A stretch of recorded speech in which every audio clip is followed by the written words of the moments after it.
Welcome back, folks. Here we are with our next recorded lecture, and today we're going to be talking about the philosopher Descartes. This Philosophy 110, Introduction to Philosophy, and I'm your instructor, Victor Fabian Abundesguerra. With that said, let's go ahead and start up this slideshow. So let me go ahead and shrink my head. We're going to be looking at meditation chapter 1 and chapter 2, or the meditations. You're more than welcome to, read the rest of the book if you want to get the book. But really, for our purposes, only meditations 1 and meditations 2 are going to be useful for our class. They're the ones that are required reading. So with that said, for these slides, what we're going to do, we'll talk a little bit about Descartes, who he was. We'll get into meditation 1, namely his ideas of skepticism, the dreamer argument, which is pretty famous, as well as the evil demon argument, which is a little less famous, but still pretty important. And in our next recorded lecture, we'll look at the second meditation and his solution, his famous cogito ergo sum, or his famous I think, therefore I am, and how that's a solution. Finally, we'll build up to why this is sort of important. And namely, it's important because he has this very specific view on mind-body dualism, which will remind us a little bit about how philosophers have traditionally viewed rationality versus emotions, but in this case, it'll be rationality or the mind versus the body. So Descartes, who was this fellow, right? Well, that's a picture of him. As you can see, he has some interesting, striking features right there. He was a philosopher, mathematician, and scientist. He was lived during those times, so he died rather young, 54, which is youngish even back then, especially for a noble, or sorry, not a noble, someone who was middle class or above. He spent most of his life living in the Dutch Republic, that is the Netherlands, and he's often credited with giving increased attention to epistemology, the study of knowledge, in the 17th century. It was not that popular before then. So again, we are in our unit of epistemology. Keep that in mind for this class. He's very famous, particularly for his skepticism. Skepticism is the idea that we don't really accept many different ideas without them being, as he would call them, clear and distinct, which is a different way of saying we don't accept ideas as true unless we're certain of their truth. He's also very famous for his mind-body dualism, which we'll get into. We're going to be looking at his most famous work, arguably his most famous work, the Meditations. So let's go ahead and get into Meditations 1, right? Skepticism, again, casually, it just means doubt as to the truth of something, right? You doubt whether it's true. You're skeptical of something. That means you doubt whether it's true. But Descartes, he's going to take this to a whole other level. He's going to go ahead and adopt what he called, or what we would call methodological skepticism, or what we would call today Cartesian skepticism, because we named it after him. According to Cartesian skepticism, we're going to reject any idea that cannot be established without a doubt. In other words, if you can doubt it, you're going to discard it. In other words, if you can doubt it even a little bit, even like 1%, even 0.0001%, if there's even 1 in a billion chance that it might be false in your brain, if there's that even tiny sliver of a doubt, you're going to reject it. It's not going to pass through Cartesian skepticism. He only wants beliefs that are 100% true, not 99.999% true, 100% true beyond the doubt. So in order to do this, Descartes begins by saying that he wants to demolish everything he thinks is true and start from scratch, from a clean table. He thinks that this is a useful exercise to get at a sturdy and certain foundation. He says, reason now leads me to think that I should hold back my assent, my belief, my saying yes, from opinions which are not completely certain and indubitable, without a doubt, just as carefully as I do from those which are patently false. So I'm going to go ahead and not say that any beliefs are true if they're obviously false, but I'm also not going to say that any beliefs are true even if there's a little bit of doubt to them. So for the purpose of rejecting all my opinions, it will be enough if I can find in each of them at least some reason for doubt, just a tiny bit. In other words, or this is going to build up to his first major idea, that the senses, right, sight, the nose, the taste, touch, hearing, those cannot be trusted because those five senses of ours, they sometimes deceive us. We're right. We have hallucinations, we have illusions. Sometimes we, I don't know, with your back when phone vibrations were a thing, right? Sometimes you get ghost vibrations from a phone, so your touch can fool you as well. Obviously, the most easy one to sort of imagine fooling you is your vision, right? Sometimes you can have illusions or mirages if you're in the desert. So because they can sometimes trust us, they're not 100% reliable. We might be getting an illusion right now or sometime in the future. So therefore, we have to throw them all away. They're not a sturdy foundation to build reliable beliefs. Completely thrown away. That might sound kind of intense, right? Completely throw it away. But again, he has a pretty intense methodology. It's called Cartesian skepticism. If there's even a sliver of a doubt, they are not reliable. He wants something that's, again, 100% reliable. You might ask at this point, but how can you doubt that you are here right now in this moment? Surely the sense says must be somewhat reliable, right? I mean, you're here right now. You're probably listening to this lecture. How can you doubt that?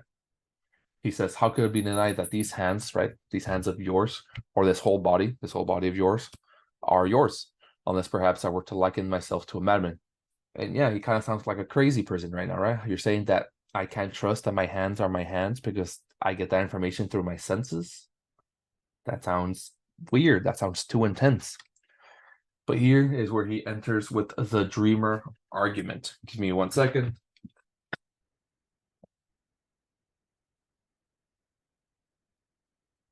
Sorry about that. My dog wanted attention. She was bugging me from the side. But okay, the dreamer argument. So he says this, I'm going to go ahead and read this. How often asleep at night am I convinced of just such familiar events that I'm here in my dressing room gown, sitting by the fire, when in fact I am lying undressed in bed. Yet at the moment, my eyes are certainly wide awake when I look at this piece of paper, right? So he's writing stuff down at this moment. I shake my head and it is not asleep. As I stretch out and feel my hand, I do so deliberately and I know what I am doing.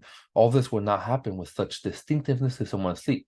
Indeed, as if I did not remember other occasions when I have been tricked, by exactly similar thoughts while asleep.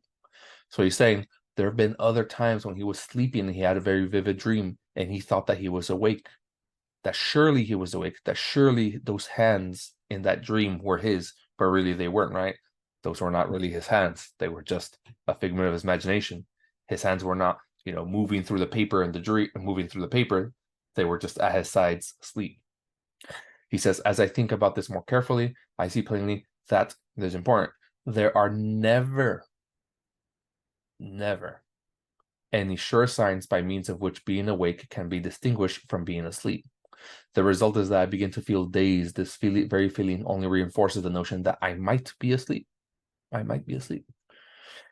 And really stop and think about that. He says that there are no signs that can give you 100% certainty that you're not asleep. Think about that to yourself. Again, he has a very specific methodology. I'm not talking about a sign that tells you that you're most likely not asleep, like pinching yourself or looking at a clock, things like that people recommend to see if you're asleep. I'm talking about things that have 100% reliability of telling you that you're not asleep. 100%. They must never fail. If there is a sign that gives you that 100% reliability, then Descartes is wrong.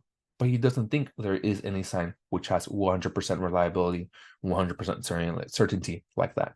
What do you think? Do you agree? Let's keep going. So let's go ahead and formalize the dream argument. Premise 1, I must discard any belief that I can doubt even a little bit. There are some lucid dreams I had in which I thought I was awake only to actually awaken later. There is no surefire way to differentiate between such lucid dreams and waking reality. Again, 100% reliable methods. There's no such thing according to him. Currently, I believe an external reality exists, the world. This belief is given to me by my senses. I cannot know, without doubt, if the external reality I perceive is actually a part of a dream. You get that from 3 and 4. Therefore, I must discard my belief in an external reality. He must discard his belief that the world exists because that information is given to him by his senses. But for all we know, according to him, that all might be part of a dream. Conclusion: I cannot trust anything my senses tell me. I might, after all, be in a lucid dream. This world that we're perceiving right now, that you're perceiving, it may not be real. You might be in a dream. You might be in a simulation. And you might say that's ridiculous. Surely there's a way to figure out that I'm not in the dream, that I'm not in simulation. But go ahead and look at premise 3. Premise 3 says, no, there isn't. Of course, you could say that premise 3 is false, but then you have to give a counterexample, some way that there is a surefire way. At this point, you might say, okay, I'll give it to you, Descartes. I can't trust anything my senses say. But what about mathematics? Can't we know that for sure? Can't we know that 2 + 2 = 4? And he says, look, arithmetic, geometry, and other subjects of this kind, which deal only with the simplest and most general things, regardless of whether they really exist in nature or not, contains something certain and without doubt. For whether I am awake or asleep, 2 and 3 added together are 5, and the square has no more than 4 sides. It seems impossible that such transparent truths should incur any suspicion of being false. But remember that human error in mathematics does occur. Sometimes I do human error in very simple arithmetic. Not 2 + 3, but, I don't know, 21 + 14 or 16 or something like that. Still, we can't be wrong all the time when adding 2 + 2, right?